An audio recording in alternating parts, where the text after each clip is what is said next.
নমস্কার, আমি বনশ্রী। আমার কহন চ্যানেলে আমার শ্রোতা বন্ধুদের জানাই আন্তরিক শুভেচ্ছা। সকলের সুস্থতা কামনা করি। আজ শোনাব আশাপূর্ণা দেবীর প্রথম প্রতিশ্রুতির চতুর্থ পর্ব। বাড়ি ফিরে শঙ্করী যদি কোনো প্রকারে টের পায় রামকালী এখন কোথায় রয়েছেন, তাহলে সন্দেহভঞ্জন হয়। ভাবতে ভাবতে ক্রমশ শঙ্করীর এমন ধারণাই গড়ে উঠতে থাকে, নিশ্চয়ই খোঁজ নিলে দেখা যাবে মামা ঠাকুর এখন এ গ্রামেই নেই, রোগী দেখতে দূরান্তরে গেছেন। নিশ্চয়ই এ কোনো দেবতার ছল, নইলে সত্যি তো মামা ঠাকুর এমন ঘুলঘুলি সন্ধে মেয়েঘাটের কিনারায় ঘুরবেনই বা কেন? আর সেই হাঁকপাড়াটা, সেটাই কি ঠিক মামা শ্বশুরের কণ্ঠস্বর? মাঝে মাঝে তো ভেতর বাড়িতে আসেন মামা ঠাকুর, কথাবার্তাও কন মার সঙ্গে, খুড়ির সঙ্গে, পিসিদের সঙ্গে। কই, গলার শব্দে এতটা চড়া সুর শোনা যায় না তো। মৃদু গম্ভীর ভারী ভরাট গলা, আর কথাগুলিও দৃঢ় গম্ভীর। এই মামা ঠাকুরকে দেখলে পুণ্যি হয়। বড় মামা ঠাকুরের মতন নন ইনি। বড় মামা ঠাকুরকে দেখলে ভক্তি ছেদ্দা ছুটে পালায়। কিন্তু কথা হচ্ছে, দেবতার ছদ্মবেশ সম্বন্ধে একেবারে নিঃসংশয় হবার উপায়টা কি? কোথায় মেয়েমহল আর কোথায় পুরুষমহল? চাটুর্যদের এই শতখানেক সদস্য সম্বলিত সংসারে স্ত্রীরাই সহজে স্বামীদের তত্ত্ব পান না তো আর কেউ? অবশ্যই পুরুষের তত্ত্ববার্তা নেবার প্রয়োজনটাই বা কি মেয়েদের? দুজনের জীবনযাত্রার ধারা তো সম্পূর্ণ বিপরীতমুখী। পুরুষের কর্মধারার চেহারা যেমন মেয়েদের অজানা, সেদিকে উঁকি মারবার সাহস মেয়েদের নেই, তেমনি পুরুষের নেই অবকাশ মেয়েদের কর্মকাণ্ডের দিকে অবহেলার দৃষ্টিটুকুও নিক্ষেপ করবার। একই ভিটে বাস করলেও উভয়ে ভিন্ন আকাশের তারা।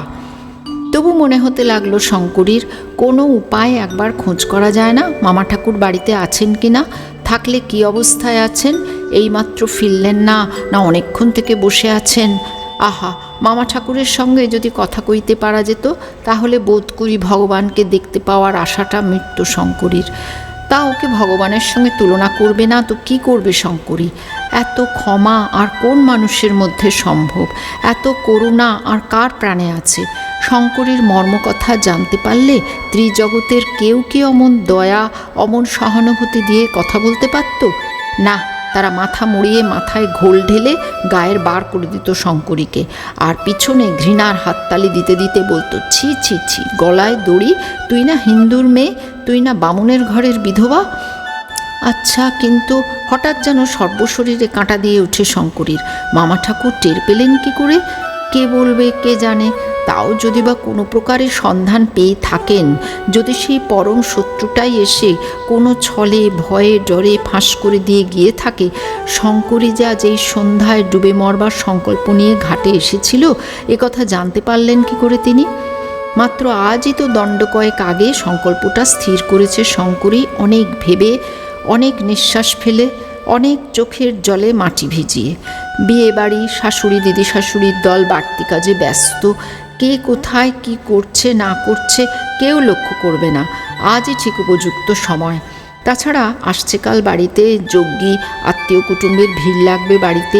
সে জানে কোন ছুতোয় কে শঙ্করীর রীতিনীতির ব্যাখ্যানা করবে, শঙ্করীর চালচলনের নিন্দে করবে, ঢিঢি পড়ে যাবে বাড়িতে। না না, মরতেই যদি হয় আজকেই হচ্ছে তার শ্রেষ্ঠ সময়। এইসব ৭-১৭ ভাবনার বোঝা মাথায় করে ঘাটে এসেছিল শঙ্করী, জীবনের সমস্ত বোঝা নামিয়ে দেবার জন্যে।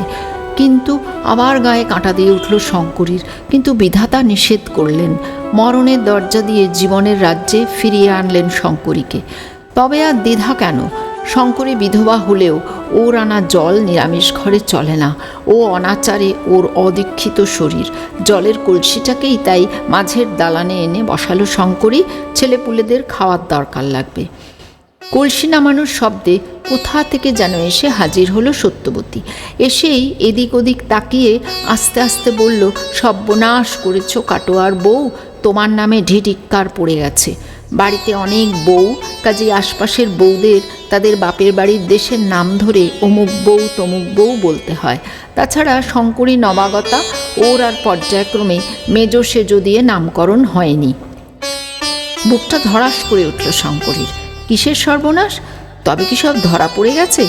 ঘরের কোণে রাখা মাটির প্রদীপের আলোয় মুখের রংবরণ দেখা গেল না, কিন্তু গলার স্বরটা শোনা গেল, কাঁপা কাঁপা, ঝাপসা ঝাপসা। কিসের সর্বনাশ রাঙা ঠাকুরজি? আজ না তোমার লক্ষ্মীর ঘরে সন্ধে দেবার পালা ছিল? সত্যর কণ্ঠস্বরে বিস্ময় আর সহানুভূতি। লক্ষ্মীর ঘরে সন্ধে দেখানোর পালা? ও শুধু এই? বুকের পাথরটা নেমে গেল শঙ্করীর, হালকা হলো বুক। হোক এটা ভয়ানক মারাত্মক একটা অপরাধ, আর তার জন্যে যত কঠিন শাস্তিই হোক মাথা পেতে নেবে শঙ্করী। অবশ্য এই দরদের ধিক্কারে চোখে জল এসে গিয়েছিল তার। সত্য গলাটা আরেকটু খাটো করে বলে, আর তাও বলি কাটোয়ার বউ, এই ভর সন্ধে পর্যন্ত ঘাটে থাকার তোমার দরকারটাই বা কী ছিল? সাপখোপ আছে, আনাচে কানাচে লোক আছে। শঙ্করী সাহসে বুক বেঁধে বলে, দিদিমা খুব রাগ করছিলেন বুঝি? রাগ? রাগ হলে তো কিছুই না, হচ্ছিল গিয়ে তোমার ব্যাখানা। সত্যবতী হাত মুখ নেড়ে বলে, আর সত্যিও বলি কাটোয়ার বউ, তোমারই বা এত বুকের পাটা কেন? ভর সন্ধেবেলা একা ঘাটে গিয়ে যুগ যুগান্তর কাটিয়ে আসা কেন? আবার আজই সন্ধে দেখানোর পালা? ঠাকমারা তো তোমার পাশ গেড়ে কাটতে চাইছিল, তাই কাটো না ভাই তোমরা আমায়। শঙ্করী ব্যগ্র কণ্ঠে বলে, তা না হলে তোমরাও বাঁচো, আমারও মনস্কামনা সিদ্ধি হয়। সত্য ভ্রুভঙ্গি করে গালে হাত দিয়ে বলে, ও মা, তোমার আবার কিসের মনস্কামনা? তুমি আবার বড় বউয়ের মতন বল ধরছ কেন? বড় বউও যে এতক্ষণ আমায় বলছিল, আমায় একটু বিষ এনে দাও ঠাকুরজি, খাই। তোমার দাদার হাতের সুতো খোলার আগেই যেন আমার মরণ হয়, সে দৃশ্য দেখতে না হয়। সত্যি বলতে কি, সারদার সঙ্গে শঙ্করীর এখনও তেমন ভাব হয়নি। প্রথম তো বয়সের ব্যবধান, তাছাড়া সারদা ছিল স্বামী সোহাগিনী, নবপুত্রবতী, আর শঙ্করী ছাই ফেলার ভাঙা কুলো। আরও একটা কথা, দুজনের এলাকা আলাদা। শঙ্করীকে থাকতে হয় বিধবা মহলে, তাদের হাতে হাতে মুখে মুখে ফাই ফরমাস খাটতে। সারদা সধবা মহলের জীব, খাওয়া শোয়া বসা সব কিছুর মধ্যেই আকাশ মাটির পার্থক্য। কিন্তু আপাতত সারদা অনেকটা নেমে পড়েছে, এখন শঙ্করীও তাকে করুণা করতে পারে, তাই করে শঙ্করী। দরদের সুরে বলে, তা বলতে পারে বটে আবাগি। বলি, সে নয় বলতে পারল, তোমার কি হলো? তোমার অকস্মাৎ কিসের জ্বালা উঠলে উঠল? আমার পোড়া কপালে তো সর্বদাই জ্বালা ঠাকুরজি। শঙ্করী নিঃশ্বাস ফেলে। সত্য হাত নেড়ে বলে, আহা, কপাল তো আর তোমার আজ পড়েনি গো। ঠাকমারা তো সেই কথাই বলছিল, স্বামীকে তো কোন জন্মে ভুলে মেনে দিয়েছ, তবে আবার তোমার সদাই মন উচাটন কিসের? কিসের চিন্তা করো রাত দিন? মরণের। শঙ্করী দালানের দেয়ালে পিঠ ঠেকিয়ে বসে পড়ে বলে, ও ছাড়া আমার আর চিন্তা নেই। তা ভালো। সত্য আবার দুই হাত নেড়ে কথার সমাপ্তি টেনে মল বাজিয়ে চলে যায়। সব মেয়ে মানুষের মুখে দেখি এক রা, মরবো, মরছি, মরণ হয়তো বাঁচি, এ তো আচ্ছা ফ্যাসাদ। শঙ্করী আর একথার উত্তর দেয় না, বসে বসে হাঁপাতে থাকে। আসুক ঝড়, আসুক বজ্রাঘাত, এখানে বসে বসেই মাথা পেতে নেবে সে। উঠে গিয়ে পায়ে হেঁটে ঝড়ের মুখে পড়বার শক্তি নেই। তা একটু বসে থাকতে থাকতেই ঝড় এলো, কিংবা শুধু ঝড় নয়, বৃষ্টি বজ্রাঘাতও তার সঙ্গী হয়েছে। শঙ্করী ফিরেছে শুনে খোঁজ করতে এসেছেন কাশীশ্বরী আর মোক্ষদা, পিছনে দর্শকের ভূমিকা নিয়ে ভুবনেশ্বরী, রামকালের স্ত্রী। অপরাধটা হচ্ছে লক্ষ্মীর ঘরে যথাসময় প্রদীপ না দেওয়ার, কিন্তু শাস্তির আশঙ্কায় সমস্ত শরীর কণ্টকিত হয়ে ওঠার সঙ্গে সঙ্গে শঙ্করীর মনের পটে যে ছবি ভেসে উঠল, সেটা লক্ষ্মীর ঘট অথবা গৃহদেবতার পটগুলির নয়। নিজের যে অপরাধের শাস্তির আশঙ্কাটা সমস্ত দেহ মন শিথিল করেছিল শঙ্করীর, সে অপরাধের সঙ্গে এ বাড়ির, এমনকি এ গ্রামেরও কোনো সম্পর্ক নেই। অপরাধের জায়গাটা হচ্ছে শঙ্করীর বাপের বাড়ির আমবাগান। সময়টা গা ঝিমঝিমে ভর দুপুর। নতুন ফাল্গুনে থেকে থেকে ঝিরিঝিরি আর থেকে থেকে দমকা বাতাস বইছে, আর নতুন গুটি বাঁধা আম গাছগুলো সে বাতাসে যেন মাতলামির খেলা জুড়েছে। কিছু কিছু গাছ কিন্তু খানিকটা পিছিয়ে আছে, তাদের এখনও বোল ঝরে আম ধরেনি। পাতার ফাঁকে ফাঁকে মঞ্জুরির সমারোহ। নির্জন দুপুরে সেই বাগানে শঙ্করী আর নগেন। নগেনের হাতের মধ্যে শঙ্করীর হাত, আলগা করে এলিয়ে পড়ে থাকা নয়, হাতখানা বজ্রমুষ্টিতে ধরে রেখেছে নগেন, পাছে শঙ্করী পালিয়ে যায়। যতক্ষণ না নগেনের বক্তব্যটা সম্পূর্ণ শেষ হবে, ততক্ষণ শঙ্করীর ছাড়ার নেই।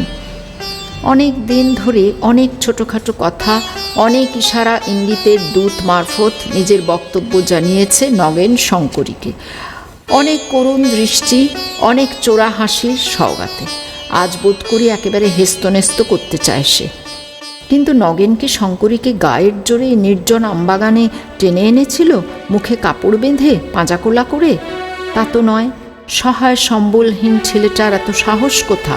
মাসির বাড়ির অন্ন খেয়ে খেয়ে তো মানুষ। শঙ্করীর কাকি নগেনের মাসি। মা মরা বোনপুকে কাছে এনে মানুষ করেছেন কাকি নিজের ছেলেদের সঙ্গে, যে সংসারে শঙ্করীও বেড়ে উঠেছে। মাঝখানে শুধু একটা বিয়ের ব্যাপার, কিন্তু সে আর কদিনের। অষ্টমঙ্গলাতেই তো তার সমাপ্তি। একই বাড়িতে বাস করেছে দুজনে ভাই বোনের মতো, অথচ আশ্চর্য, মনোভাবটা কিছুতেই কেন ভাই বোনের মতো তৈরি হলো না? কেন ছোট্টবেলা থেকে শঙ্করীর নিজের খুঁড়তুতো দাদারা শঙ্করীর চুলের মুঠি ধরেছে আর পান থেকে চুন খসলে খিঁচিয়েছে, আর নগেন কেনই বা বরাবর সেই দুঃখ যন্ত্রণায় স্নেহের প্রলেপ লাগিয়েছে, অত্যাচারীদের প্রতি কটূক্তি করেছে? পৃথিবীতে কী জন্যে কি হয় শঙ্করীর বোধের বাইরে। বোধের জগৎটা ওর নেহাতি সীমাবদ্ধ। নইলে 18 বছরের বিধবা মেয়ের পক্ষে ভরা ভরদুপুরে আমবাগানে এসে একটা বেটা ছেলের সঙ্গে কথা কওয়া যে কতদূর গর্হিত, সে বোধ থাকা উচিত ছিল বই কি একটা 18 বছরের মেয়ের। কিন্তু সত্যি কি এটুকু বোধও ছিল না শঙ্করীর?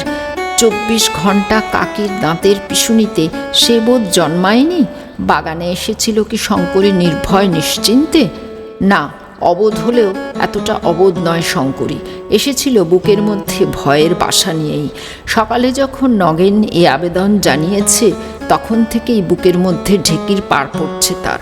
সকল কাজে ভুলচুক হয়েছে, তবু এসেছে। তবু কি ভাগ্যিস আজ আর রান্নাঘরের ভাতটা ঘাড়ে নেই। কাল শ্বশুরবাড়ি চলে যাবে, বলতে গেলে জন্মের শোধই চলে যাবে। এই মমতায় গৃহকর্ত্রী শঙ্করীকে হেঁসেলের দায়িত্ব থেকে ছুটি দিয়েছেন। আর যখন শঙ্করী নিতান্ত বিনীত মূর্তিতে নিতান্ত কাচুমাচু মুখে আবেদন জানিয়েছে, বকুল ফুলের বাড়ি একবার যাব কাকিমা, তখন নাও করতে পারেননি তিনি। বাগানে এসেই প্রথমেই ছলনার খবর শুনে হেসে উঠেছিল নগেন। বলেছিল, তা গুরুজনের সঙ্গে মিছে কথা কয়েছিস? ভেবে অত মন মরা হচ্ছিস কেন? ধরে নে না, আমিও তোর একটা বকুল ফুল।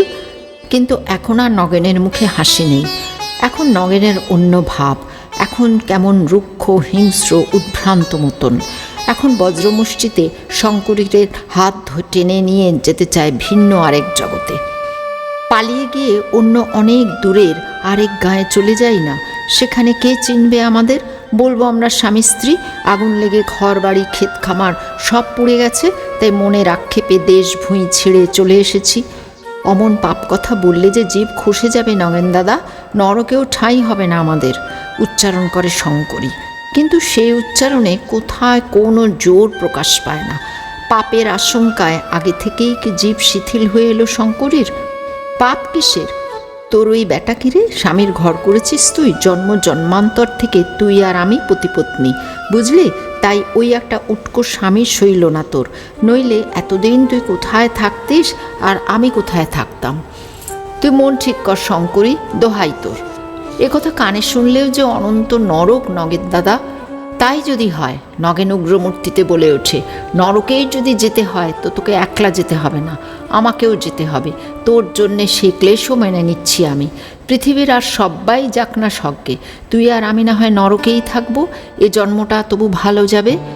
এইটাই কি একটা ন্যায্য কথা হলো? না নগেন দাদা, তোমার পায়ে ধরি, আমায় ছেড়ে দাও। কেউ যদি এই অবস্থায় দেখে ফেলে, তাহলে আর আমার ঘরে ঠাঁই হবে না। ভালোই তো। নগেন হাতটা ছেড়ে দেওয়ার পরিবর্তে আরও জোরে চেপে ধরেছিল, বুঝিবা একটু কাছেও টেনেছিল। বলেছিল, ঘর থেকে দূর করে দিলে আমাদের সুরাহাই হবে। কলঙ্ক ছড়ালে শ্বশুরবাড়ি থেকেও নেবে না তোকে, তখন দুজনে চলে যাওয়া সহজ হবে, সাপে বর হবে আমাদের। না না নগেন দাদা, হাত ছাড়ো। তোমার মনে এত কু জানলে কখনো এখানে আসতাম না আমি। তুমি বললে একটা কথা আছে। নগেন কখনো যা না করেছে তাই করলো, অগ্নিমূর্তি হয়ে খিঁচিয়ে উঠল। ন্যাকামি করিস নে, জানলে আসতাম না। তোর সঙ্গে আমার কি ভাগবত কথা থাকবে শুনি? আমি বলছি তুই আমার সঙ্গে পালিয়ে চল। সজ্ঞানে নয়, অসতর্কে মুখ দিয়ে বেরিয়ে পড়ল কোথায়? নগেন মোহোৎসাহে বলে ওঠে, যেখানে হোক, অনেক দূরের কোন গায়ে, সেখানে শুধু তুই আর আমি সুখে সংসার করব। ছোট্ট একখানা মাটির কুড়ে, একটু শাকপাতার বাগান, একটা একছিটে পুকুর, এর বেশি আর কি চাই আমাদের বল? তা সেটুকু সংস্থান করতে পারবো। পেটে তো একটু বিদ্যে করেছি, কিছু না পারি একখানা পাঠশালা খুলব, কারোর কোনো ক্ষতি নেই তাতে শঙ্করী। বুকের মধ্যেকার সে ঢেকির পাড় পড়াটা বন্ধ হয়ে কি এক কাঁপা কাঁপা সুখে মনটা দুলে উঠল না শঙ্করীর? চোখ দুটো কি জলে ভরে এলো না? নতুন ফাগুনের সেই থেকে থেকে ঝিরিঝিরি, থেকে থেকে দমকা বাতাসে শরীরটা কেমন অবশ অবশ হয়ে আসেনি কি? মনে কি হয়নি সত্যি তো তাতে কার কি ক্ষতি? শ্বশুরবাড়ি সে চোখে দেখেনি, একদিনও ঘর করেনি, চেনে না তাদের, জানে না শঙ্করীকে না পেলে কার কি সুখ দুঃখ, কার কি লাভ লোকসান। কাকারা যদি খবর দেয় শঙ্করী বলে যে একটা মেয়ে ছিল তাদের ঘরে, সে নাকি কবরেজ বাড়ির ভাগ্নে বউ ছিল, হঠাৎ ওলাউঠো হয়ে মরে গেছে, সে কত কাঁদবে কবরেজ বাড়ির লোকেরা। আর কাকা খুড়ি মরে গেছে বলে রটিয়ে দিলে সমাজের কাছে পার পাবে না। না, বেশিক্ষণও চিন্তা যেন স্থান পায়নি।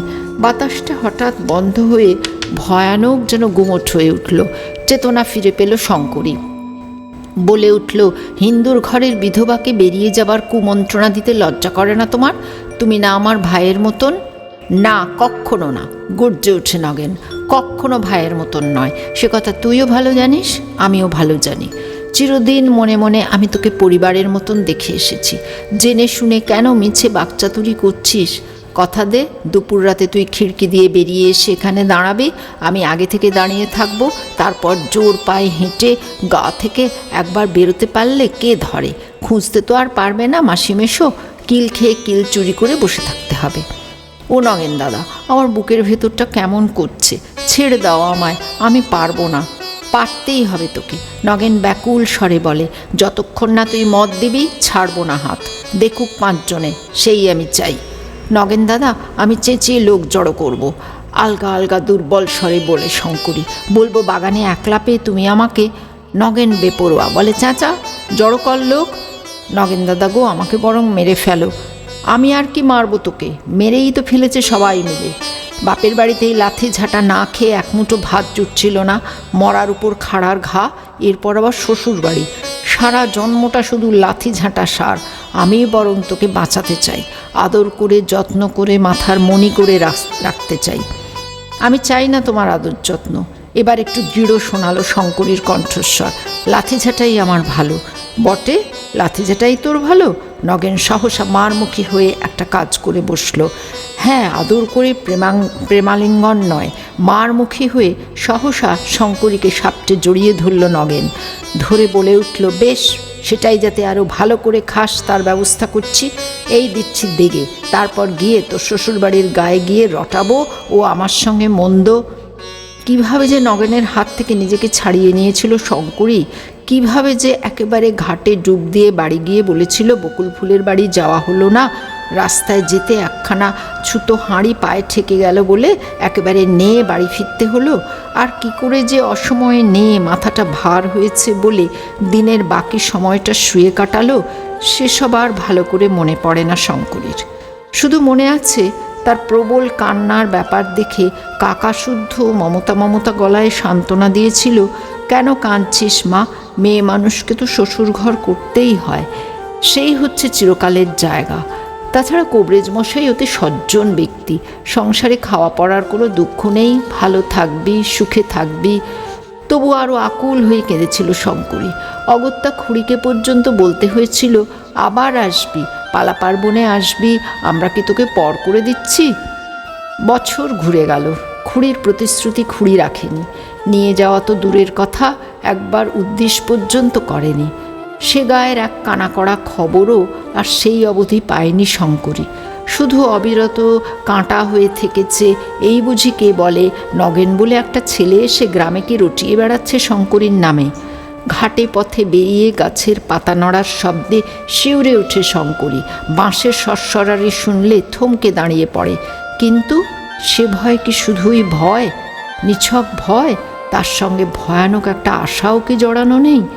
সর্বদা কি মনে হয় না হঠাৎ কোনো একটা বাঁশবাগানের ধারে কি পুকুর ঘাটের কাছে সেই সর্বনেশী লোকটাকে দেখতে পায় তো আর বাড়ি ফেরে না।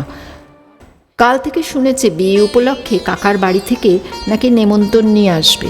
কাল থেকে তাই মরে আছে শঙ্করী। কি জানি কে বলবে খুড়ো কি খুড়তুতো ভাইরা এসে নগেন কি সব বলে বেরিয়েছে। নগেন কি ওখানে আছে এখনো? নগেন কি বেঁচে আছে? হয়তো টের পেয়ে সবাই মেরে ফেলেছে। সেদিন কেন আমবাগানে গিয়েছিল শঙ্করী?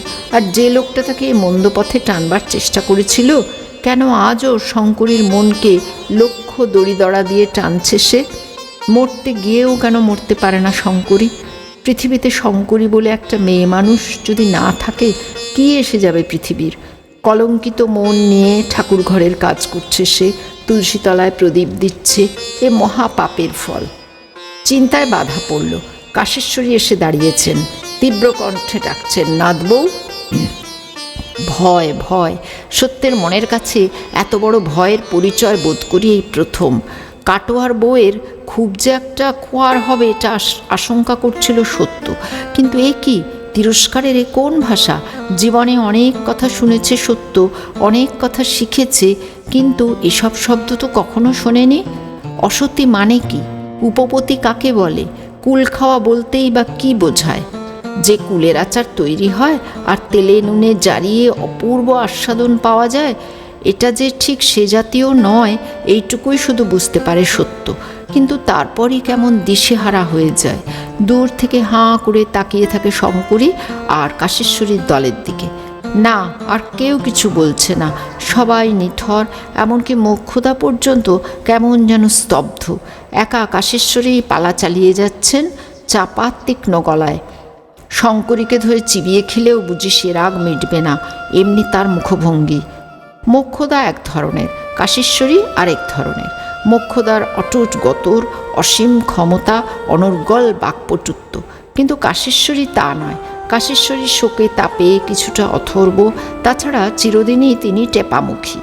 শুধু তেমন মোক্ষম অবস্থায় পড়লেই মুখ দিয়ে কথা বেরোয় তার চাপা তীক্ষ্ণ। কিন্তু আজকের মতো এমন সব কথা কবে বেরিয়েছে কাশেশ্বরীর মুখ দিয়ে? এমন ঘৃণা জর্জরিত মুখই বা কবে দেখা গেছে তার? কে গিয়েছিল কাটোয়ায়? কে কি শুনে এসেছে সেখান থেকে? বারবার শঙ্করীর বাপের বাড়ির কথাই বা উঠছে কেন? তারা নাকি কেউ ভোজবাড়িতে আসবে না, সম্পর্ক রাখতে চায় না শঙ্করীর সঙ্গে। নেহাত নাকি তারা শঙ্করীর মা বাপ নয়, খুড়ো খুড়ি, তাই অমন মেয়েকে টুকরো টুকরো করে কেটে কাটোয়ার গঙ্গায় ভাসিয়ে দেয়নি। আরও কত কথা, তার সঙ্গে কত মুখভঙ্গি। শঙ্করীকে গলায় দড়ি দিয়ে মরবার পরামর্শ দেওয়া হচ্ছে ঘাটে ডুবে মরবার নির্দেশ। পাপিষ্ঠা শঙ্করীর পাপ স্পর্শেই যে কাশেশ্বরীর একমাত্র নাতিটা বিয়ের বছর না ঘটতেই মরেছে, সে কথাও প্রমাণিত হয়ে যাচ্ছে আজকের বিচারের রায়ে। অনেক শুনতে শুনতে শেষ পর্যন্ত এইটুকু বুঝতে পারে সত্য, নাপিত বউ আর রাখু কাটোয়া গিয়েছিল যজ্ঞের জন্যে নেমন্তন্ন করতে, আর শঙ্করীর খুড়ি নাপিত বউয়ের কাছে শঙ্করীর নামে যাচ্ছে তাই করেছে। সেখান থেকে খুব যে একটা গর্হিত কাজ করে চলে এসেছে শঙ্করী, সে বিষয়ে আর সন্দেহমাত্র নেই। লক্ষ্মীর ঘরে সন্ধ্যা দিতে দেরি হওয়া অথবা সাত সন্ধে পর্যন্ত ঘাটে বসে থাকার চাইতে যে অনেক বেশি গর্হিত তা বুঝতে পারা যাচ্ছে। কিন্তু শঙ্করীর অপরাধের সঙ্গে তার খুড়ির বোনপুর যোগ কোথায়? সে কেন শঙ্করীর জন্য বাড়ি ছেড়ে নির্দেশ হয়ে চলে গেছে? এইখানেই সব গোলমাল লাগছে সত্যর। সব যেন হেয়ালি। এই অন্য জগতের অর্থবহ জীবনে না জানা শব্দগুলো সত্যর বুকটাকে কেমন হিম হিম করে দিচ্ছে, ভয় করছে। যে অনুভূতি জীবনে জানে না সত্য, আজ সেই অনুভূতি তার সমস্ত সাহসকে যেন বোবা করে দিয়েছে। গিন্নিরা কাউকে শাসন করছেন, অথচ সত্য তার মধ্যে ফোড়ন কাটছে না, এমন ঘটনা বোধ করি সত্যর জ্ঞানেই প্রথম। অপরাধীর পক্ষ নেওয়াটাই সত্যর স্বভাব, তা সে অপরাধী যে শ্রেণীর হোক। একবার বাসন মাজনি বাগদি বউ সন্ধে করে ঘাটে বাসন মাজতে গিয়ে পাঁজার বাসন থেকে একটা বাটি হারিয়ে ফেলেছিল। খুব সম্ভব বাটিটা জলে ডুবে গিয়েছিল, কিন্তু বাগদি বউকে চোর অপবাদ দিয়ে ন ভূত ন ভবিষ্যতি করেছিলেন শিবজায়া আর দিন তারিণী। এবং মোক্ষদা হুকুম দিয়েছিলেন না যদি নিয়েছিস তো সমস্ত রাত ওই পুকুর হাতড়ে বাটি খুঁজে বার কর। বাগদিবউ যত হাউমাউ কাঁদে, গৃহিণীকুল ততই চেপে ধরেন তাকে। চুরির উদ্দেশ্যেই যে সে বেলা গড়িয়ে বাসন মাজতে আসে এ মন্তব্যও করতে ছাড়েন না তারা। সে যাত্রা সত্যই তো রক্ষে করেছিল বাগদিবউকে। বলেছিল, চল বাগদিবউ, আমিও খুঁজিগে তোর সঙ্গে, আমি খুব সাঁতার জানি, সাঁতরে এপার ওপার করে বাটি হাতড়াবো। তুই খুঁজবি মানে? ধমকে উঠেছিল সবাই, এবং সকলকে চমকে দিয়ে সত্য উদাসভাবে বলেছিল, তা খুঁজতে হবে বই কি, তোমাদের পাপের প্রায়শ্চিত্তির আমাকেই করতে হবে। ভগবান যখন আমাকে তোমাদের ঘরের মেয়ে করে পাঠিয়েছে, বাড়িতে যাদের 5 সিন্ধুক বাসন, তারা যদি তুচ্ছ একটা ডাল খাবার বাটির জন্যে একটা মানুষের প্রাণবধ করতে চায়, তবে একজনকে তো তার প্রতিকার করতে হবে। হয়ে গিয়েছিল সবাই, আর বোধ করি তুচ্ছ একটা বাটির জন্য নিজেদের তুচ্ছতার বহরটা সেই প্রথম নজরে পড়েছিল তাদের। তবে আর কি, 5 সিন্ধুক বাসন আছে তো হরির নোট দিকে যা বাসনের, অনেক পয়সা আছে তোর বাপের, বলে কেমন যেন শিথিলভাবে রণে ভঙ্গ দিয়েছিলেন তারা। বাগদিবউ গলায় কাপড় দিয়ে সত্যকে প্রণাম করেছিল সেদিন। তা এমন অনেককেই অনেক সময় বিপদ থেকে ত্রাণ করেছে সত্য, কিন্তু আজ আর সত্যর গলা দিয়ে শব্দ বেরোচ্ছে না। একটা অন্ধকার অরণ্যের গা ছমছমে রহস্য মুখ করে দিয়েছে সত্যকে। কখন যে তিরস্কার পর্ব শেষ হলো, কখন যে গিন্নিরা আপন আপন কর্মে প্রস্থান করলেন, কাটোয়ার বউ তারপর গেল কোথায়, এসবের কোনো খবরই আর রাখতে পারেনি সত্য। কখন এক সময় যেন আস্তে আস্তে চলে গিয়ে সারদার ঘরের মেজে পরনের চাঁদের আলোরঙা 8 শাড়িখানির আঁচলটুকু বিছিয়ে শুয়ে পড়েছিল, যেখানে সারদাও শুয়ে আছে সেই একই পদ্ধতিতে, কোলের ছেলেটুকুকে কোলের কাছে নিয়ে। সারদা বলেছিল, শুলে যে সত্য ঠাকুরজি? শুলাম বলে উত্তর এড়িয়েছিল সত্য। সারদা আরেকবার নিঃশ্বাস ফেলে বলেছিল, কাটোয়ার বউ অত গাল খাচ্ছিল কেন ঠাকুরজি? সত্য বলেছিল, জানি না। সত্যর পক্ষে এমন সংক্ষিপ্ত স্বল্প ভাষণ প্রায় অভূতপূর্ব, কিন্তু সারদারও নাকি মনের সুখের লেশ নেই, তাই আর বেশি কথা বাড়ায়নি। একসময় ছেলের সঙ্গে ঘুমিয়েও পড়েছিল। কিন্তু সত্যর চোখে ঘুম আসতে চায় না, ভয়ের সেই অনুভূতিটা কিছুতেই ছাড়তে চায় না তাকে। থেকে থেকে বুকটা কেমন ঠান্ডা আর ফাঁকা ফাঁকা লাগে। অজানা ওই শব্দগুলো না হয় চুলোয় যাক, কিন্তু আরেকটা নতুন ভয় যে মনের মধ্যে বাসা বাঁধল এসে। সত্যিই যদি কাটোয়ার বউ, গলায় দড়ি দেওয়ার পদ্ধতিটা কী আর তার পরিণামই বা কী ঠিক জানে না সত্য, কিন্তু অপরটার আশঙ্কায় বারবার গায়ে কাঁটা দিচ্ছিল তার। যদি তাই হয়, যদি কাল যজ্ঞের প্রয়োজনে পুকুরে জাল ফেলতে গিয়ে জেলেরা মাছের সঙ্গে আরও একটা জিনিস ছেঁকে তোলে, ভারী রুই পড়েছে ভেবে আহ্লাদে হেই হেই করে জাল টেনে তুলে যদি দেখে মাছ নয়, বুকের মধ্যে ঢেকির পাড় পড়ার মতন শব্দ হতে থাকে সত্যর। কজনকে পাহারা দেবে সে? সারদার ব্যাপারেই তো ভয়ে আর বাপের হুকুমে তটস্থ হয়ে আছে, তার উপর আবার কাটোয়ায় বউ চাপল মনের মধ্যে। কাকে রেখে কাকে দেখবে সত্য? গালাগালির সময় মুখটা কীরকম দেখাচ্ছিল কাটোয়ার বউয়ের? সত্য কি তাকায়নি? বোধহয় তাকিয়েছিল, কিন্তু দালানের এক কোণায় মিটমিট করে একটা প্রদীপ জ্বলছিল, তার থেকে দাওয়ায় আর কত আলো এসে পড়বে? তাও আবার চাঁদের এখন আধারকাল চলছে। শুক্কুল চললে তবু উঠোনে বাগানে হেঁটে চলে সুখ মনীষীকে দেখাও যায়। আধারে তো সন্ধে হলেই হয়ে গেল। মানুষের সঙ্গে কথা কওয়া ওই মুখ চোখ না দেখেই। না, শঙ্করের মুখ দেখতে পায়নি সত্য, তাই বুঝতে পারছে না ওই অদ্ভুত অদ্ভুত শব্দগুলির মানে শঙ্করই ধরতে পেরেছে কিনা। আচ্ছা, সারদাকে একবার চুপি চুপি জিজ্ঞেস করবে সত্য। যতই হোক সারদা সত্যর দুগুণ বয়সী, ছেলের মা, কতদিন আগে বিয়ে হয়েছে সারদার, হয়তোবা ওই বিদঘুটে কথাগুলোর মানে জানা থাকলেও থাকতে পারে। কিন্তু বারবার বলি বলি করেও বলতে পারল না শেষ অবধি। মুখের দরজায় কে যেন তালাচাবি দিয়ে দিয়েছে। মানে বুঝতে না পারলেও কথাগুলো যে খারাপ কথা সেটা বুঝতে পেরেছে সত্য। কাটোয়ার বইয়ের সঙ্গে খুব যে একটা যোগাযোগ ছিল সত্য তা নয়। একে তো মাত্র বছরখানেক হলো এসেছে সে, নব আগন্তুক হয়ে। তাছাড়া সে তো নিরামিষ দিকের, একসঙ্গে খাওয়া দাওয়া নেই। তবে নাকি নেহাত দেখা সাক্ষাৎ সূত্রে কথাবার্তা, তাও বিশেষ মিশুকে নয় শঙ্করী, সর্বদাই যেন আনমনা। কাজেই সত্য আজও যখন সন্ধ্যা গড়িয়ে যাওয়ার অপরাধে চুপি চুপি অবহিত করতে এসেছিল শঙ্করীকে, তখন নেহাত একটা জীবের প্রতি যতটুকু মমতা থাকা উচিত তার বেশি ছিল না। কিন্তু এখন যেন মায়ায় মন ভরে যাচ্ছে সত্যর। মনে হচ্ছে কত না জানি কাঁদছে বেচারা। জগতে এমন কেউ নেই যে ওর সে কান্নায় একটু সান্ত্বনা দেয়। বিধবা হওয়ার কি কষ্ট! সত্যরও তো বিয়ে হয়েছে, একটা বরের সঙ্গেই নাকি বিয়ে হয়েছে। সেই বরটা যদি হঠাৎ মরে যায়, সত্য কি তাহলে বিধবা হবে? তা যদি হয়, সত্যকেও সবাই এমনি করে খোয়ার করবে। কিন্তু তাই বা কী করে বলা যায়? পিস ঠাকুমাও তো বিধবা, বিধবারও আরও কতজনেই। তাদের ভয়েই তো সবাই তটস্থ হয়ে থাকে। ওদের দেখে মনে হয় ওরাই যেন পৃথিবীর দণ্ডমুণ্ডের কর্তা। তবে ওরা বড় বলে, কিন্তু তাই কি এরা বড় হলে ওরকম হতে পারে? না, এসব ঠিক বুঝতে পারে না সত্য। শুধু যে বয়স দিয়েই সব বিচার হয় তা তো নয়। এই যে তার বাবাকে দেশশুদ্ধ লোকে ভয় করে, জ্যাঠামশাই কি কেউ কে তা করে? উল্টে জ্যাঠামশাই পর্যন্ত তো বাবার ভয়ে কাঁটা। শুধু কি জ্যাঠামশাই, সেজ ঠাকুরদা, ঠাকুরদা, কে নয়? ওরা তো আর মেয়ে মানুষ নয়। বয়সটা কিছু নয়, ছোট বড় বলেও কিছু নয়। তাহলে ভয়ের বাসাটা কোথায়? ভাবতে ভাবতে থই পায় না সত্য। তবুও ভাবে, কে যে ওকে ভয়ের বাসা খোঁজার চাকরি দিয়েছে কে জানে। অনেক রাত্রে ভুবনেশ্বরী আসে ডাকতে। এই সত্য, না খেয়ে ঘুমিয়েছিস যে, ওঠ। সত্য পাশ ফিরে ঘুমের ভান করে, জানায় তার খিদের অভাব। ভুবনেশ্বরী বকে উঠে, খিদে নেই কেন? ওঠ, যা, রাত উপসী থাকতে নেই। কথায় বলে, রাত উপসে হাতি কাবু। বড় বৌমা, তুমি ওঠো দেখিন বাচ্চা, সারাদিন উপসে আছো, আর অমন করে পড়ে থেকো না, স্বামী পুত্রের অকল্যাণ হয় ওতে। ভুবনেশ্বরীর গলা পেয়েই ধর্মড়িয়ে উঠে বসেছিল সারদা।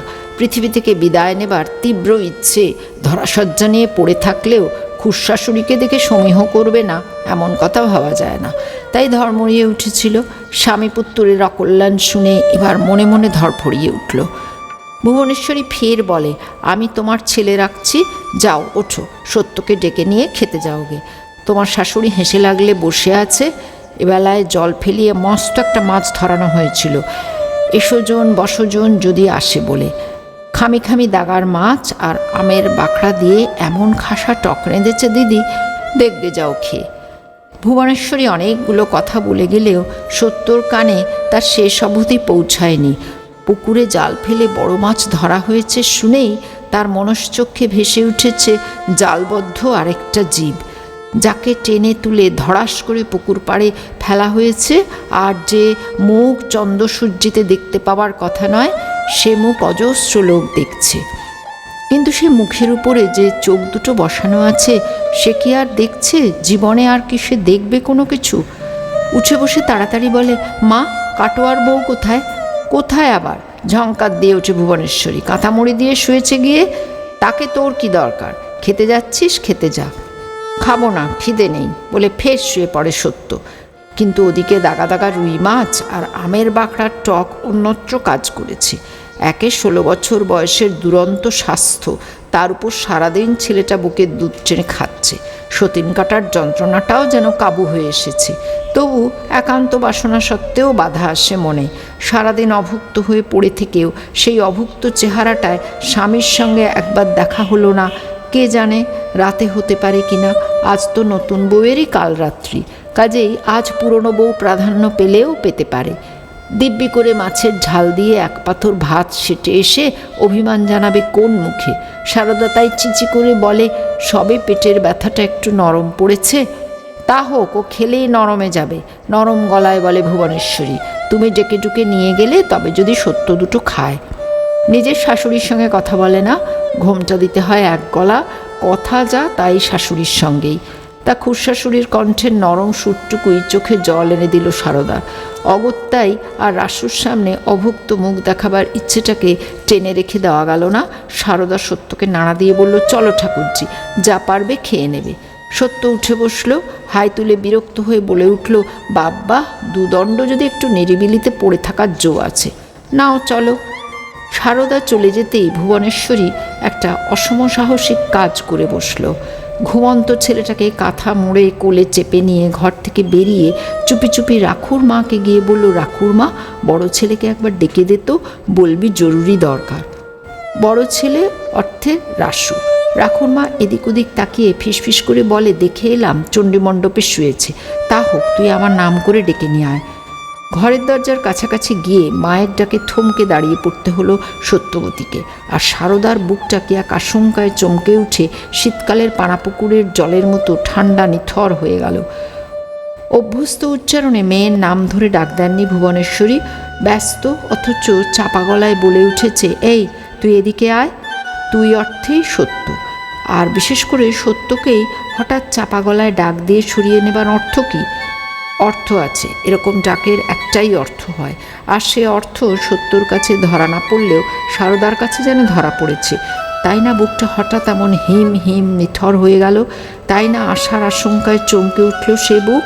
সারদা জানে, সারদার মনে আছে ছেলেবেলায় সারদা যখন নিঃসংকোচিত্তে তার সদ্য বিবাহিতা কাকিমার কাছে শোবার বায়না নিয়ে তোড়জোড় করত, তখন ঠিক এমনি চাপা গলায় তার মাও ডাক দিতেন, এদিকে আয় বলছি। তবু বায়না ধরত সারদা। এখন মনে পড়লে কি হাসিই পায়। সত্যবতী থমকে দাঁড়িয়ে পড়ে বলল, বড় বউকে একলা শোবে নাকি? তোমাদের আক্কেলটা তো ভালো। ভুবনেশ্বরী হাসি চেপে ভৎসনার সুরে বলেন, থাম, তোকে আর সকলের আক্কেল খুঁড়ে খুঁড়ে বেড়াতে হবে না। একলা কেন, অত বড় বেটা ঘরে রয়েছে, বড় বৌমার সে কি কম নাকি? জানি না বাবা, তোমাদের একো সময় একমতি।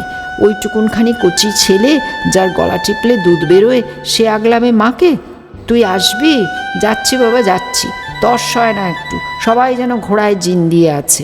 নাও চলো, একটা মনোকষ্টওয়ালা মানুষ এই আধার পুরীতে একলা পড়ে থাকবে, এই যখন তোমাদের বিচার, তাই হোক। কোন মুখেই যে তোমরা ধম্মকথা কও তাও জানি নে বাবা। 8 হাত শাড়িখানার হাত 3 অংশমাত্র কাজে লাগিয়ে আর বাকি হাত 5 বিড়ে পাকিয়ে কক্ষিগত করে নিয়ে মায়ের পিছু পিছু চলল সত্যবতী অনিচ্ছা মন্থর গতিতে। সত্যি তার আজ সারদার কাছে শুতে ইচ্ছে ছিল। প্রধানত সারদার প্রতি সহানুভূতি, দ্বিতীয়ত মনে আশা করছিল যদি শুয়ে শুয়ে গল্প করতে করতে ভয়ঙ্কর শব্দগুলোর অর্থ উদ্ধার করে নিতে পারে। শব্দগুলো যে ভালো নয়, বড়দের কাছে প্রশ্ন করলে যে সত্যি উত্তর পাওয়া যাবে না, ঠেলামারা একটা ভুলভাল উত্তরের সঙ্গে হয়তোবা খানিকটা ধমকি জুটবে, এ বিষয়ে যেন নিশ্চিত হয়ে রয়েছে সত্যবতী। অথচ ভয়ঙ্কর অদম্য একটা কৌতূহল ভিতর থেকে চাড়া দিচ্ছে। শব্দগুলোর অর্থ সংগ্রহ করতে পারলেই যেন অনেক রহস্যের ঘরের চাবি খোলা যায়। অন্তত শঙ্করী কেন 24 ঘন্টা মরবো করে, আর বাড়ির সকলে কেন তার প্রতি এক কড়া সদ্ব্যবহার করে না, এটুকু যেন ওর থেকেই ধরা যাবে। কিন্তু সকল গুড়ে বালি দিল মা, তা নতুন কিছু নয় অবশ্যই। জন্মাবধি তো দেখে আসছে সত্যবতী, বড়দের কাজই হচ্ছে ছোটদের সকল ইচ্ছের গুড়ে বালি দেওয়া। দিনতারিণীর ঘরে বাড়ির সব কটা সমস্ত মেয়ের শোবার ব্যবস্থা। ঘরটা প্রকাণ্ড বড় বলেও বটে, তাছাড়া বড় বড় মেয়েরা এখান ওখান ছড়িয়ে থাকে, এটা বিধি নয়। এই বয়স্থা মেয়েদের মধ্যে 9 বছরের সত্যবতী সবচেয়ে বড়, আর তার বিয়েও হয়ে গেছে, তাই সে হচ্ছে দলনেত্রী। পুন্নি, রাজু, নেড়ি, টেপি, পুঁটি, রাখালি সকলেই তাকে উপরওয়ালা সম্মানটা দেয়। আজ ওরা সত্যের জন্য অনেকক্ষণ অপেক্ষা করে ঘুমিয়ে পড়েছিল। সত্য এসে দেখল ঘুমন্ত পুরী, যে যেমন ইচ্ছে হাত পা ছড়িয়ে শুয়েছে। জায়গা বিশেষ নেই, ওর মধ্যে ওদের হাত পা ঠেলে ঠুলে জায়গা করে নিতে হবে। সত্য বিরক্তভাবে আরেকবার বলে উঠল, একদিন অন্যত্র শুলে যে কি মহাভারত অশুদ্ধ হয়ে যেত মা মঙ্গলচণ্ডীই জানে। নে সদ্দিকি, এই পুঁটি, ঠ্যাংটা একটু গুটো। বলা বাহুল্য, পুঁটির শক্তির গভীরতায় এ স্বর পৌঁছল না। অগত্যাই সত্যবতী বাক্য বলে সাহায্য ছেড়ে বাহুবলের শরণ নিল। পুঁটির পা আর রাখালির হাত সরিয়ে নিজের মতন একটু জায়গা করে শুয়ে পড়ল বিছানায়। দিনতারিণী এখনও আসেননি, তার শুতে আসতে দেরি হয়। বিধবাদের দিকে রাতের জলপান, চাল ভাজা, তিলের নাড়ুকে বুড়ো দাঁতে জব্দ করতে সময় লাগে। ঠাকুমার বিছানাটা ঠিক আছে কিনা একবার দেখে নিল সত্যবতী। আছে বটে এক ফালি ঠাই। অবশ্যই বিছানা আর কি, ঘর জোড়া একখানা শতরঞ্চির উপর বড় বড় মোটা মোটা খান কয়েক কাঁথা পাতা, আর তারই মাথার দিকে দেয়াল জোড়া টানা লম্বা মাথার বালিশ। একসঙ্গে যাতে সারি সারি অনেকগুলো মাথা ধরানো যায়, তার জন্যই এই অভিনব মাথার বালিশের আয়োজন। এক একটা বালিশ বোধহয় লম্বায় 4 হাত আর ওজনে আধমন। যারা শোয়ে তারা নিজেরা তাকে 1 ইঞ্চিও নড়াতে পারে না। নিজের বালিশকে নিজের ঘাড়ের তলায় ইচ্ছে মতো ভঙ্গিতে রাখতে পারার সুখ ওরা জানে না। বালিশগুলো যে শুধু মাপেই বড় বলে ভারী তাও তো নয়, তুলোগুলোও যে পুরনো। জিনিস যত সস্তাই হোক আর যত বেশি প্রাচুর্য থাক, অপচয় করার কথা কেউ কল্পনাও করতে পারে না। তাই কর্তাদের বড় বড় তাকিয়াগুলো ছিঁড়ে গেলে যখন তাদের জন্য নতুন খেরো দিয়ে নতুন তুলোর তাকিয়া বানানো হয়, তখন পুরনো তুলো আর ছেঁড়া খেরোগুলো কাজে লাগানো হয় বাড়ির নাবালকদের জন্যে। সব বাড়িতেই একই অবস্থা। ছেলেপুলে কাচ্চা বাচ্চা ছাড়া সংসারের যত ওছা মালের গতি হবে কাদের উপর দিয়ে? তবু তো কবরেজ বাড়ির অবস্থা উত্তম। বাৎসরিক বৃত্তি দিয়ে সাজো ধোবা ঠিক করা আছে, নিয়মিত সব ফর্সা করে দিয়ে যায় সে, মানে আর কি কেচে শুকিয়ে পাট করে দিয়ে যায় কি আর? ক্যাচার পুকুরে কেচে ভিজে কাপড়ের ডাঁই খিড়কির পুকুরের পৈঠে নামিয়ে রেখে যায়। তারপর তো আছেন মোক্ষদা, ভালো পুকুরের জল দিয়ে শুদ্ধ করে সেই ভিজের বস্তা রোদে মেলে দেওয়ার দায়িত্ব তার। তারপর আছে বৌঝিরা, শিবজার ছেলের বউরা, কুঞ্জর বউ, ভুবনেশ্বরী। পরবর্তী ডিউটি এসে পড়ে এদের উপর। নিত্যে বিছানা কাঁথার ওয়ার খোলা আর ওয়ার পরানো কম ঝামেলার ব্যাপার নয়, কিন্তু রামকালীর যে ধোয়ার উপর এবং সংসার পরিচালিকাদের উপরে কড়া হুকুম দেওয়া আছে অন্তত মাসে 2 ক্ষেপ সব সাফ করতে। আজই বোধহয় সব সদ্য কাঁচা কলার বাসনার ক্ষীর আর সাজিমাটির গন্ধ চাচ্ছে। সত্যবতী নাকে কাপড় দিয়ে শুয়েছে, এই গন্ধটা তার ভারী বিশ্রী লাগে। ও শুয়ে শুয়ে ভাবে এই বিচ্ছিরি গন্ধটা বাদ দিয়ে কাপড় কাচা যায় না। ওটা ভাবতে ভাবতে আরও অন্য ভাবনায় চলে গেল সত্যবতী। বড় বউ তো একলা শুলো, মাঝরাতে উঠে যদি জলে ডুবতে যায়, বউটা তো যাবেই, বাবাকে কি জবাব দেবে সত্য?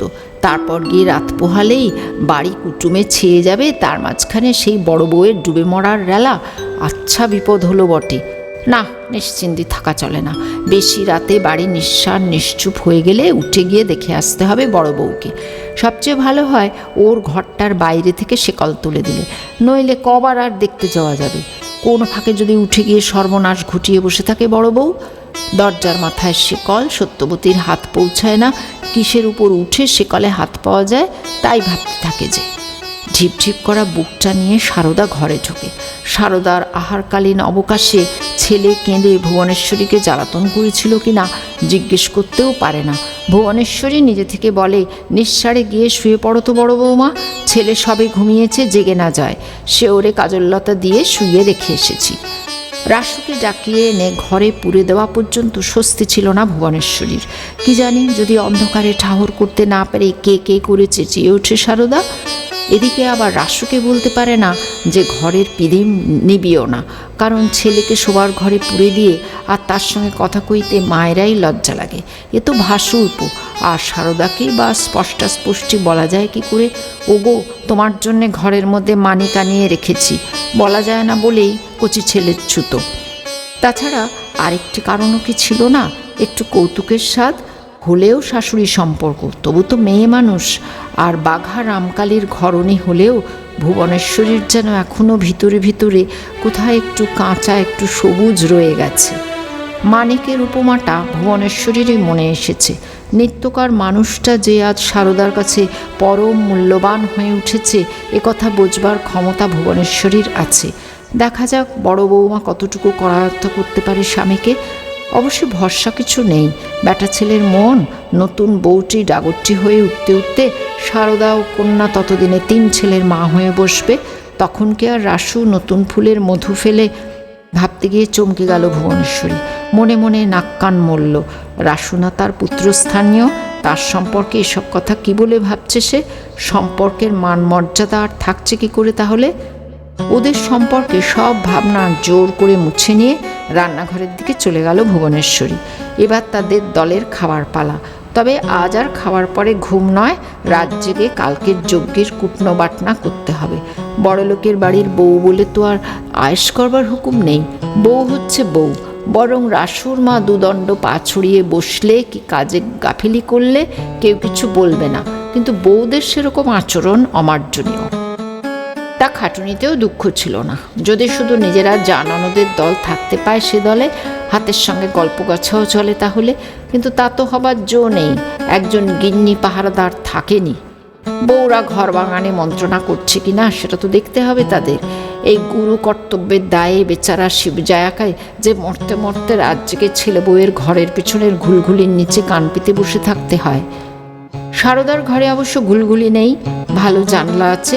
বাড়ির মধ্যে সব সেরা ঘরটাই সারদার।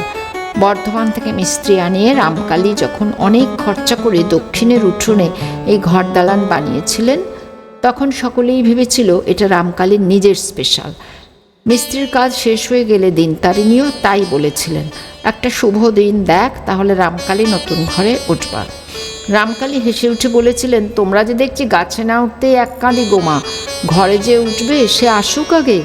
দিনতারিণী অবাক হয়ে বলেছিলেন, কে আসবে, কার কথা বলছিস? ঘরের লক্ষ্মীর কথাই বলছি মা।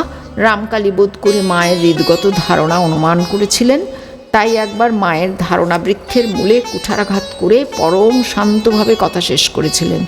কেন, তুমি কি শোনোনি রাসুর বিয়ের কথা চলছে? রাসুর বউ এসে এই ঘরের দখলিদার হবে? দিনতারিণীর সতীনপুর ছেলের বউ। দিনতারিণী আর আত্মসংবরণ করতে পারেননি, বিরক্তভাবে বলে উঠেছিলেন, অজ্ঞানের মতো কথা বলো না রামকালী, ওই সেরা ঘরখানা তুমি রাসুকে দেবে? রামকালী আর হাসেননি, গম্ভীর কণ্ঠে বলেছিলেন, দেওয়াদেবীর কিছু নেই মা, যার যা ন্যায্য প্রাপ্য তা সে পাবে। দিনতারিণী তথাপি ছেলের ক্রোধ শঙ্কা তুচ্ছ করেও উষ্মা প্রকাশ না করে পারেননি। বলে ফেলেছিলেন, তুমি মাথার ঘাম পায়ে ফেলে উপায় করছো, হিরে হেন জিরে এনে নবাবী পছন্দের ঘর গড়লে সে দ্রব্যে কুঞ্জর বেটা বউয়ের প্রাপ্য হলো কোন সুবাদে রামকালী?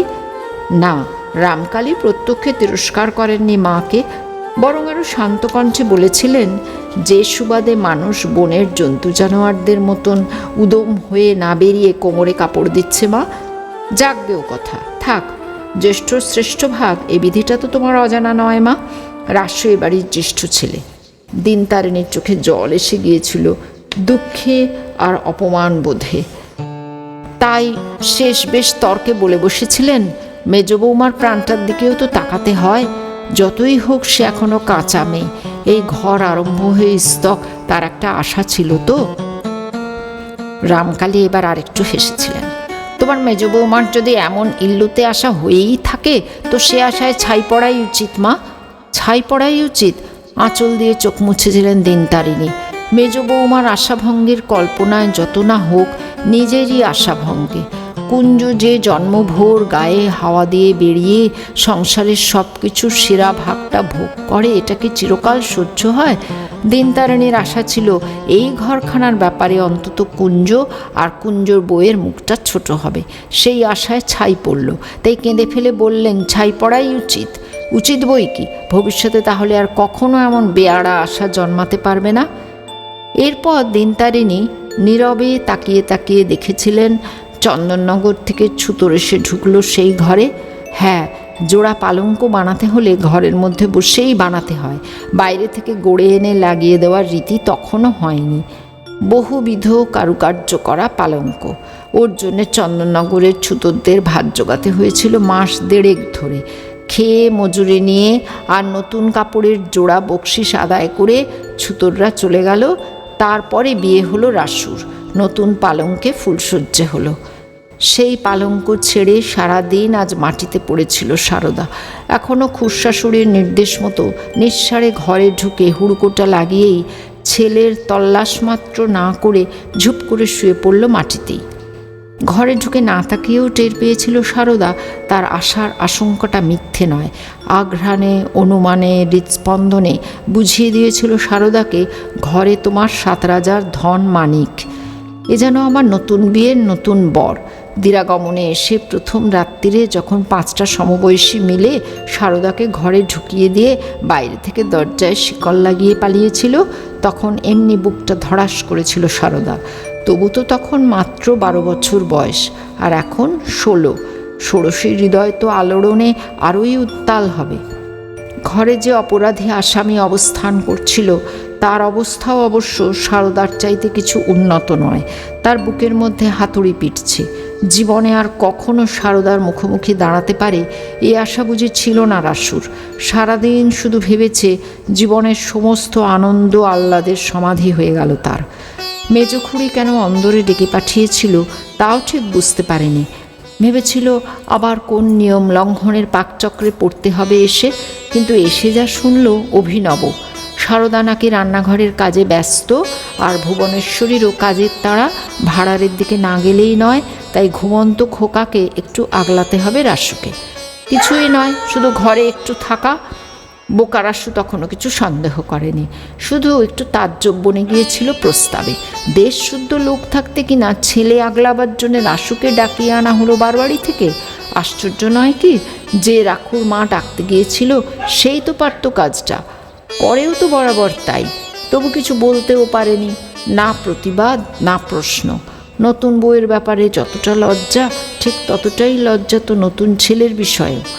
সুরসুর করে তাই ঘরে ঢুকেছিল রাসু, আর ঢোকার সঙ্গে সঙ্গেই বুকের মধ্যে সন্দেহের হাতুড়ি পড়েছিল। মেজখুড়ির এই ডাকিয়ে আনাটা ছল নয় তো? মেজখুড়িকে তো এমনিতেই খুব ভালোবাসে রাসু, এবার যেন ইচ্ছে হলো পুজো করে তাকে। ফস করে প্রদীপটা নিভিয়ে দিয়ে কাঠ হয়ে বসে ভাবতে লাগলো। 7-5 ভাবতে ভাবতে খেয়াল করলো ঘরে খিল পড়েছে, আর পরমুহূর্ত থেকেই অনুভব করলো বাতাসীন ঘরের চাপা গুমোটটা যেন একটা চাপা কান্নার ধাক্কায় কেঁপে কেঁপে উঠছে। টপ টপ করে দুফোঁটা জল পড়ল রাসুর চোখ থেকে। পুরুষ মানুষ, তা হোক মানুষ তো বটে। ধর্মর করে উঠে বসল সারদা। একটা বলিষ্ঠ আবেশচন থেকে নিজেকে ছাড়িয়ে নেবার চেষ্টা করতে করতে রুদ্ধ কণ্ঠে বলল, আর কেন, আর কেন? আর কিছু বলতে পারল না। চোখ দুটো বিশ্বাসঘাতকতা করে বসেছে। সারাদিন ধরে প্রতিজ্ঞা করেছিল যদি কখনো সেই নিষ্ঠুরটার সঙ্গে দেখা হয় কাঁদবে না, মুখ মলিন করবে না, পরস্য পরের মতো উদাসীন থাকবে। কিন্তু পরিস্থিতিটা সমস্তই গোলমাল করে দিল। তাই কি 2-4 ফোঁটা শুধু, একেবারে ধারার শ্রাবণ। একে কি করে রোধ করবে সারদা? কোন বাঁধ দিয়ে ঠেকাবে? বড় বউ, এতটুকু শব্দের মধ্যে কত মিনতি, কত আবেদন, কিন্তু এই করুণ মিনতি ভরা ডাকেই বা সাড়া দিচ্ছে কে? বড় বউ, আমার কি দোষ? আমার উপর বিরূপ হচ্ছ কেন? বুঝতে পারছো না আমার প্রাণটাও গুঁড়ো গুঁড়ো হয়ে যাচ্ছে? ধারা শ্রাবণে বন্যা এলো। থাক থাক, আর মন মজানে মিছি কথায় কাজ নেই। পুরুষের প্রাণে আবার দরদ। বড় বউ, এই আমার মাথা খাও। বিশ্বাস করো, তোমার মতনই জ্বলে পুড়ে খাক হচ্ছি আমি। তুমি যে আমাকে বিশ্বাসঘাতক ভাবছো, এ কষ্ট আমি রাখবো কোথায়? রাখবার দরকার কি? সারদা কান্না সামলে কঠোর হবার চেষ্টা করে। কাল আছে তোমার নতুন ফুলসজ্জে, নতুন সুখ। আজ আবার এত দুঃখ কষ্টের পালা গাইবার কি আছে? বড় বউ, বলো কি করলে তুমি আমায় বিশ্বাস করবে? বলিষ্ঠ আবেশচনের চাপটা যেন পিষে ফেলতে চাইছে সারদাকে। কি করে আর কঠিন থাকবে সারদা? তবু শেষ চেষ্টা করে। আমার বিশ্বাস অবিশ্বাসে কি এসে যাচ্ছে তোমার? ছেলের মা বুড়িকে ছেড়ে এখন কচি তালশ্বাস। বড় বউ, তুমি এমন ব্যবহার করলে আমার আত্মঘাতী হওয়া ছাড়া আর উপায় থাকবে না, তা বলে দিচ্ছি। রাসুও কঠিন হতে জানে, তাই বাঁধন আলগা দিয়ে বলে, এই চললাম মেজো কাকার ওষুধের ঘরে। তাজা গোখর সাপের বিষ সঞ্চয় আছে। কোথায় আছে তাও আমার জানা। এরপর কিন্তু বিধবা হলে দোষ দিও না আমায়। বিধবা? বুকটা থরথর করে ওঠে সারদার। বরং 100টা সতীন নিয়ে ঘর করবে সারদা। বিধবা হওয়ার মতো অভিশাপ আর কি আছে? কিন্তু ঠিক এই মুহূর্তে বলাই বা যায় কি? তাহলে চললাম, এই জন্মের শেষ দেখা বলে রাসু দরজার কাছে এগোয়। আশা এই যে এবার সারদা মাথা খাওয়ার অনুরোধ জানাবে, কিন্তু সারদা যেন অনড়। ভেবেছিলাম ওকে চিরদিনের মতন ত্যাগ দিয়েই রাখবো। তুমি যে আমার প্রাণেশ্বরী, সেই প্রাণেশ্বরেই থাকবে। স্বগত উচ্চারণে আক্ষেপ প্রকাশ করে দরজায় হুড়কোয় হাত লাগায় রাসু। কিন্তু তুমি প্রতিহন্ত্রী হয়ে নিজের পায়ে কুড়ুল মারলে বড় বউ। হুড়কোটা খুলে পাশে রাখলো রাসু। এবার সারদা কথা বলল, কিন্তু এ কি কথা? এই কি প্রেমে পাগলিনী অবলা বলার ভাষা? রুদ্ধ কণ্ঠে সারদা বলে উঠল, ঘরের পরিবারের সঙ্গে যাত্রাগানের মতন কান্নার সুরে কথা কইছ কেন? হুড়কো খুলে বেরিয়ে গেলেই বুঝি খুব পৌরুষ হবে? তোমার গোখরো বিষ আছে, আর আমার দড়ি কলসি নেই। তোমার প্রাণটা পাথরে গড়া বড় বউ। মেজো কাকা যখন আমার গলায় গামছা মোড়া দিয়ে টানতে টানতে নিয়ে গেল, তখন তার সামনে গিয়ে বলতে পারলে না আমারও দড়ি কলসি আছে? ঠিক আছে, সবাইকে এবার দেখিয়ে দিচ্ছি ভালো মানুষ রাসু কি করতে পারে। এই প্রকাণ্ড বীররসের ভূমিকাটি অভিনয় করে কপারটা ধরে হ্যাঁচকা টান মারল রাসু। কিন্তু টানার সঙ্গে সঙ্গেই পরিস্থিতিটা বুঝতে দেরি হলো না। দরজার বাইরে শিকল। এ কাজ কে করল? মেজ খুড়ি। কিন্তু তার পক্ষে কি এ ধরনের চপল রসিকতা সম্ভব? অথচ তাছাড়া আর কে? রাসু যে বাড়ির মধ্যে এসেছে তাই তো কেউ দেখেনি। মেজ খুড়ি তো আজকের নাটকের নাট্যকার। বাইরে থেকে বন্ধ। একটা বিপন্ন স্বর আস্তে ঘরে ছড়িয়ে পড়ল। বন্ধ? সারদারও এতক্ষণকার নীরবতা ভঙ্গ হলো বিস্ময়ে ভয়ে। তাই তো দেখছি। রাসুর কণ্ঠে ব্যাকুলতা। এখন উপায়? যদি সকাল পর্যন্ত বন্ধ থাকে বড় বউ, কী হবে? সহসা অদ্ভুত একটা কাণ্ড ঘটে, একেবারে অভাবিত, অপ্রত্যাশিত। হয়তোবা সারদা নিজেও এক মুহূর্ত আগে এটা কল্পনা করতে পারত না, ভাবতে পারত না তার কান্নায় বুঝে আসা কণ্ঠ সহসা এমন কৌতুকের লীলায় হেসে উঠবে। সে হাসির শব্দ চাপা বটে, তবু রহস্যে উচ্ছ্বাসিত। তাই এই ধরনেরই স্বভাব বটে সারদার। নিতান্ত দুঃখের সময়ও হাসির কথা হলে হেসে ফেলা। কিন্তু আজকের কথা যে আলাদা। আজ সারদার মরণ বাঁচনের সমস্যা। আজ কান্নায় গলা বুজে রয়েছিল সারদার। তবু রাসুর এই বিপন্ন বিপর্যস্ত কণ্ঠ তাকে কি আজ কৌতুকের যোগান দিল? উচ্ছ্বসিত রহস্যে হেসে উঠল সে। হেসে বলে উঠল, কি আর হবে? দায়ে পড়ে মশাইকে এখন পরনারীর সঙ্গে রাত কাটাতে হবে। রাসু চমকে গেছে, থমকে পড়েছে। তবে কি এতক্ষণ ছলনা করছিল সারদা? সতীন হওয়ায় তেমন কি কিছু লাগেনি তার? এ হাসি, এ কথা তো রীতিমতো প্রশ্রয়ের। অতএব দরজা নিয়ে মাথা পরে ঘামালেও চলবে। এখন এদিকের ঘাঁটি সামলে নেওয়া যাক। খোলা হুড়কো আবার দরজায় উঠল। অনাদৃত পালঙ্কের বিছানা আবার স্পর্শের উষ্ণতা পেল। না, একেবারে সহজে ধরা দেবে না সারদা। সে সত্যবদ্ধ করিয়ে নেবে স্বামীকে। থাক, আমাকে স্পর্শ করতে হবে না। আগে মা সিংহবাহিনীর নামে দিব্যি করো। আমি বেঁচে থাকতে ছুটকিকে ছোবে না। রাসুর বুকটা কেঁপে ওঠে। শপথটা যে মারাত্মক। ভয়ে ভয়ে বলে, সিংহবাহিনীর নামে দিব্যি করা কি ভালো বড় বউ? মনে পাপ থাকলে ভালো নয়। এক মন এক প্রাণ থাকলে ভয়ের কি আছে? তবু ঠাকুর দেবতা বলে কথা। বেশ তো, আমি তো তোমায় স্বাধীনী। নাই বা স্পর্শ করলে আমায়? হায় মা সিংহবাহিনী, এমন ঘোরতর বিপদে তোমার গ্রামের আর কেউ কখনো পড়েছে? একদিকে একখানি অপরাধ বোধের ভারে পীড়িত আর নতুন আশায় উদ্বেল ব্যাকুল হৃদয়, আর অপরদিকে এক অনমনীয়া পাষাণী। তবে হাসিটাই কি ছল? তাই সম্ভব, নইলে দিব্যি গুছিয়ে ছেলের কাজ ঘেঁষে শোবার আয়োজন করছে কেন সারদা? বড় বউ, আহ, কেন জ্বালাতন করছো? সারদার বুকে পরম ভরসা। দরজার বাইরে শিকল লাগানো। রাগ করে ছিটকে বেরিয়ে যাবার উপায় নেই রাসুর। আহ, কে সেই দেবী যে রাসুকে এমন করে বন্দি করে ধরে দিয়েছে সারদার কাছে? স্বয়ং মা সিংহবাহিনী নয় তো? তাহলে তোমার দয়া হবে না? স্বামী গুরুজন, তুমি আবার দয়ার কথা তুলছো কেন গো? পরিবারই হলো গিয়ে কেনা দাসী। আচ্ছা বেশ, করছি দিব্যি। হলো তো? কই করলে? মনে মনে করেছি। মনে মনে? মনের কথা বনে যায়, মুখে বলো। বেশ বেশ, এই বলছি, তুমি ছাড়া আর কাউকে ছোবো না সিংহবাহিনী সাক্ষী। আমি ছাড়া নয়, আমি বেঁচে থাকতে। এটুকু অনুগ্রহ করে সারদা।